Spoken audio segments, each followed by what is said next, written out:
সিলেটবাসী আপনারা সকলে কেমন আছেন? আমাদেরকে ভালো রেখেছেন কে?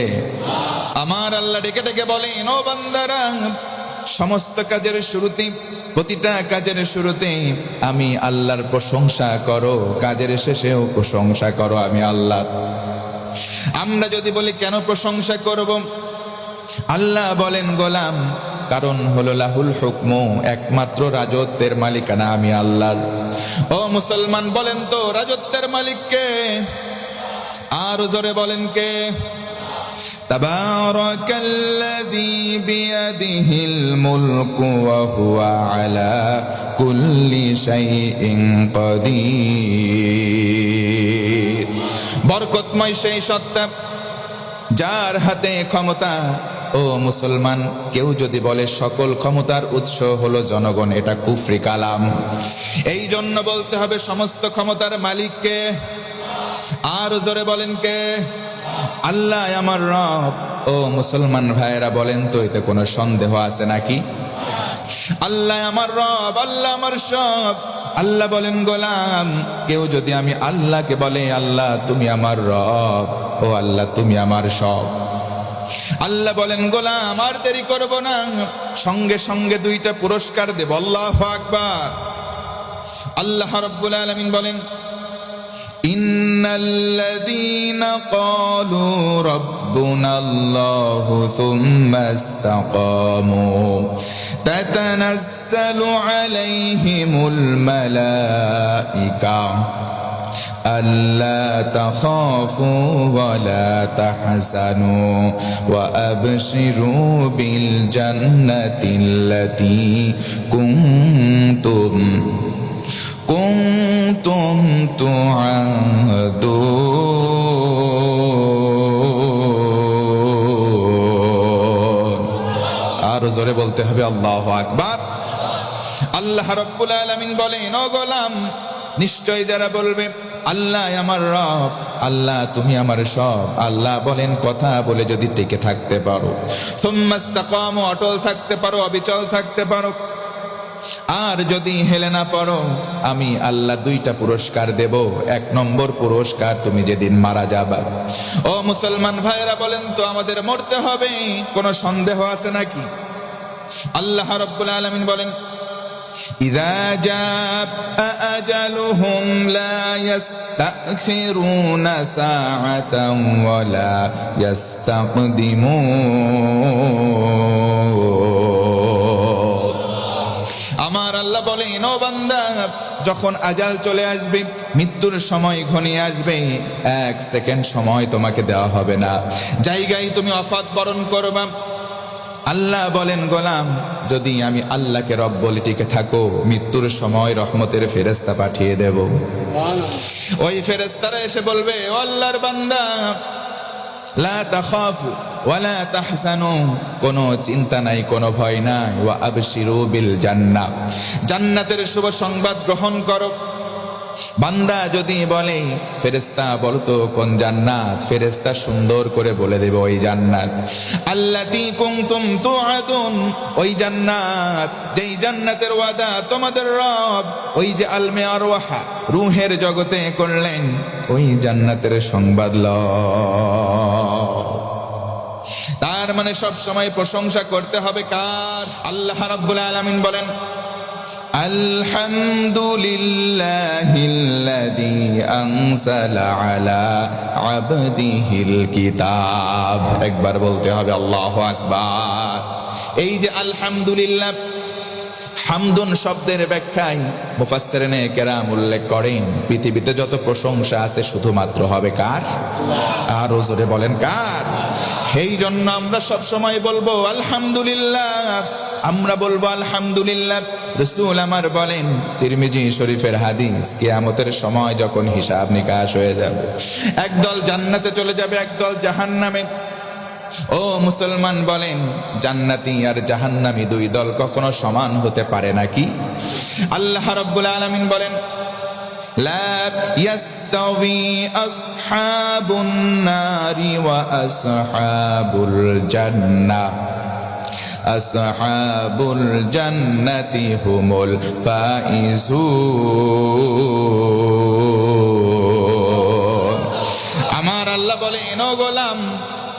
জান্নাতি আর জাহান্নামী দুই দল সমান নয়।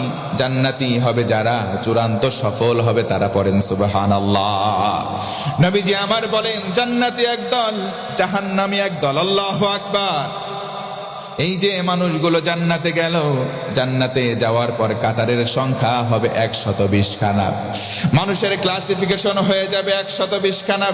রাসূল আমার বলেন আলা সাইরিল উমাম, সমস্ত নবীদের মধ্য থেকে 80 খানা কাতার পাবে আমার উম্মত।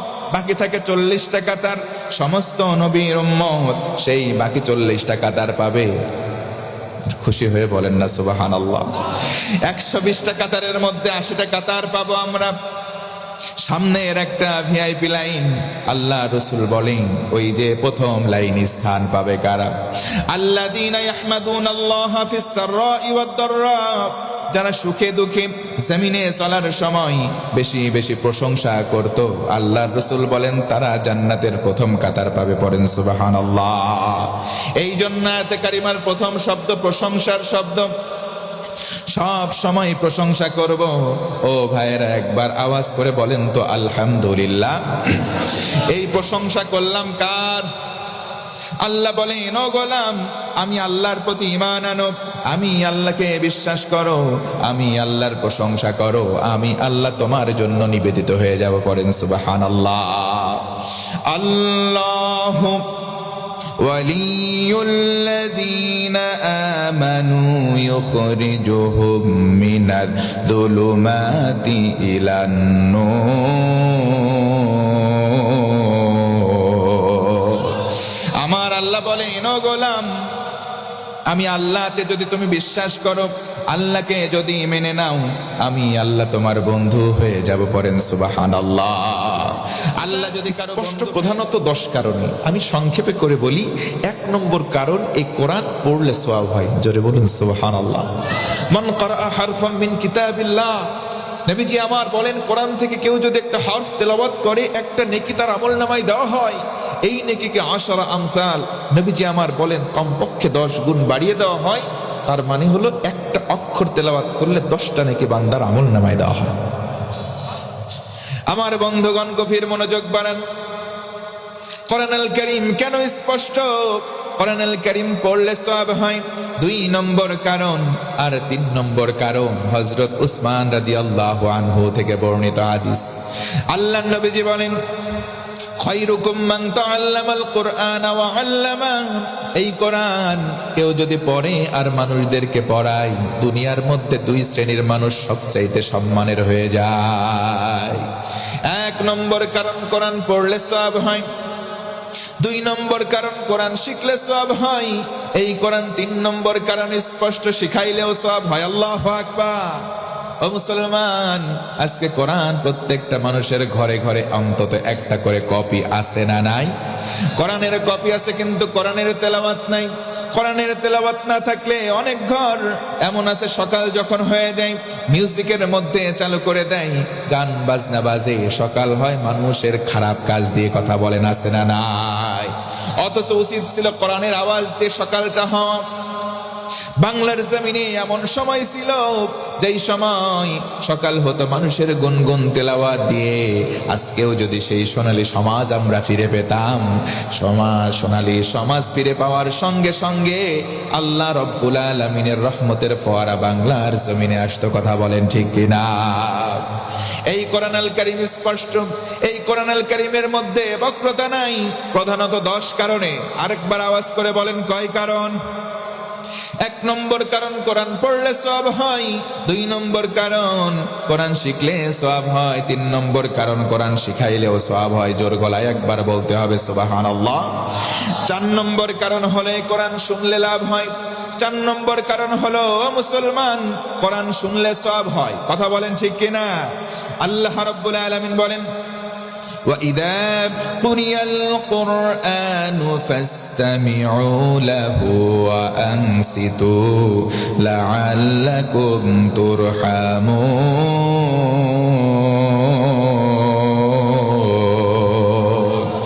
আমার আল্লাহ বলেন ও গোলাম, যখন কোরআন তেলাওয়াত হবে তুমি যদি মনোযোগ দাও আর চুপ করে কোরআন শোনো, আল্লাহ রব্বুল আলামিনের রহমতের দরজা তোমার জন্য খুলে যাবে। 5 নম্বর কারণে কোরআন শোনাইলে লাভ হয়।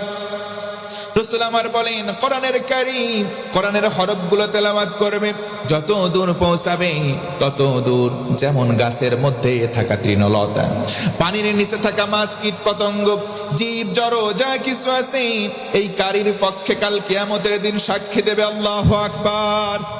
এই কোরআন শোনাইলেও সওয়াব হয়। কোরআন কত কারণে স্পষ্ট, প্রধানত 10টা কারণ। ও মুসলমান, একটু আমার সঙ্গে মনোযোগ আকর্ষণের জন্য বলছি, কয়টা কারণ? তার মধ্যে 6 নম্বর কারণ হলো এই কোরআন স্পর্শ করলে লাভ হয়। ও মুসলমান, বলেন তো, কোরআন ধরতে গেলে ওযু করার দরকার আছে না নাই?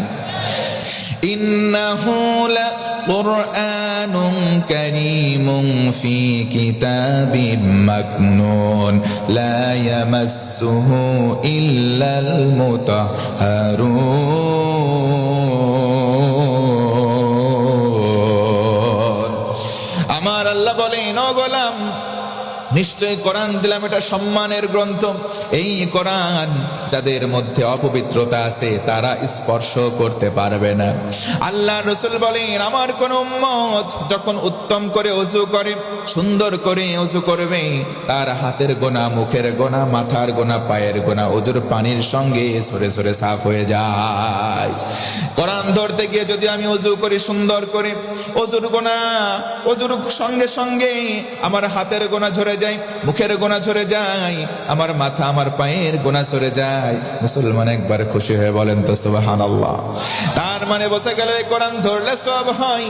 7 নম্বর কারণে কোরআন দেখলে সওয়াব হয়। আল্লাহু আকবার।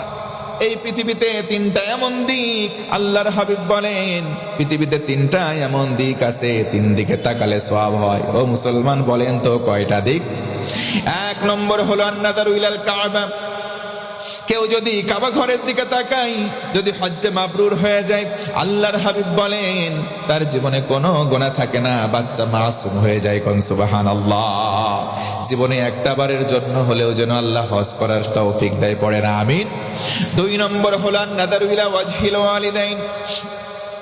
কোন সন্তান যখন পিতামাতা দুইজনের চেহারার দিকে নেক নজরে একবার তাকাবে, আল্লাহর হাবিব বলেন একবার তাকালে একটা কবুল হওয়া হজের সওয়াব দেওয়া হয়। আরো জোরে বলেন না সুবহানাল্লাহ। সেই পিতামাতা অনেকের বাড়িতে আছে, কিন্তু কিছু সন্তান, তাদেরকে সন্তান বলবো না, তাদেরকে বলবো আমি কুলাঙ্গার শয়তান। পিতামাতার হক আদায় করে না, মানুষ দেখানোর জন্য শীতের বস্ত্র দান করে। এই দিকে বাপ মা লেপ নাই, অনাহারে থাকে, কথা বলেন আছে না নাই? এইগুলো সন্তান নয়, এইগুলো কুলাঙ্গার শয়তান। আওয়াজ দেন, কথা ঠিক কিনা? অথচ এই মা, আল্লাহর রাসূল বলেন তোমার মায়ের পায়ের নিচে ধুলি নাই, কাদা নাই, স্যান্ডেল জুতা নাই। প্রতিটা মায়ের পায়ের নিচে সন্তানের জন্য রয়েছে জান্নাত। মায়ের কান্দন যাব জীবন, 2-4 মাস বোনের কান্দন রে,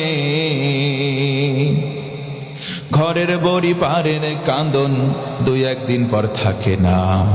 গর্ভধারিণী মা, জন্ম দুঃখিনী মা, কপাল পোড়া হায় আমার জন্মদাত্রী মা। কথা বলেন ঠিক কিনা? আল্লাহ রাসূল বলেন, ও আমার উম্মত, হুমা জান্নাতুকা ওয়া নারুক। মা বাবা তোমার জান্নাত, না হয় মা বাবা তোমার জাহান্নাম। এই জন্য 2-এর সঙ্গে ভালো আচরণ করবো ইনশাআল্লাহ।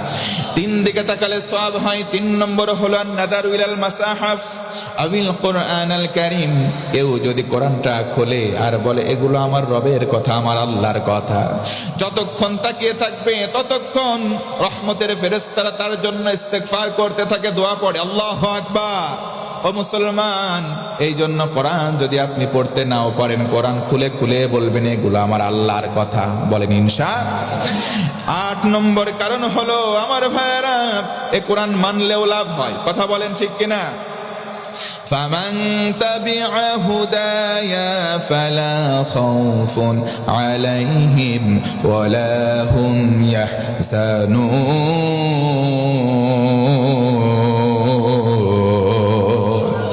এই কোরআনটাকে যারা যারা হেদায়েতের মাধ্যম মানবে, কোরআনটা শোনার পরে মেনে নেবে, আমার আল্লাহ বলেন গোলাম তার জীবনে কোনো ভয় নাই, তার কোনো চিন্তা নাই, আমি আল্লাহ তার সব কিছু সহজ করে দেব। একটু জোর গলায় বলেন না আল্লাহু আকবার। 9 নম্বর কারণ হলো কোরআন দিয়ে মানুষদেরকে উপদেশ দিলেও লাভ হয়। আল্লাহু আকবার। আল্লাহ রাব্বুল আলামিন বলেন ফাযাক্কির বিল কুরআনি মান ইয়াখাফু ওয়াঈদ।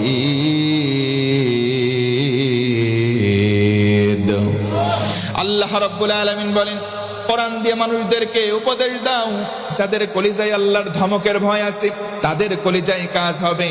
ও মুসলমান বলেন তো আল্লাহকে আমরা ভয় করি কি করি না? আরো জোরে বলেন করি কি করি না? আল্লাহ রাব্বুল আলামিন বলেন ও গোলাম যদি আমি আল্লাহর ভয় তোমার কলিজার মধ্যে থাকে, আমি আল্লাহ দুনিয়ার কোনো মানুষকে তোমার সঙ্গী বানাবো না।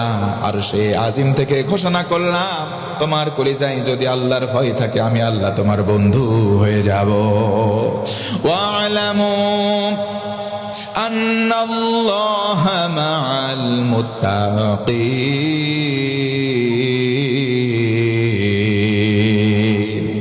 আল্লাহ রাব্বুল আলামিন বলেন জেনে রাখো, শুনে রাখো, আমি আল্লাহর ঘোষণা হলো ও গোলাম তুমি যদি তাকওয়াবান হও, তোমার কলিজায় যদি আমি আল্লাহর ভয় থাকি, আমি আল্লাহ দুনিয়ার কোনো মানুষকে ছেড়ে দেব না, সরাসরি আমি নিজেই তোমার বন্ধু হয়ে যাব। সুবহানাল্লাহ।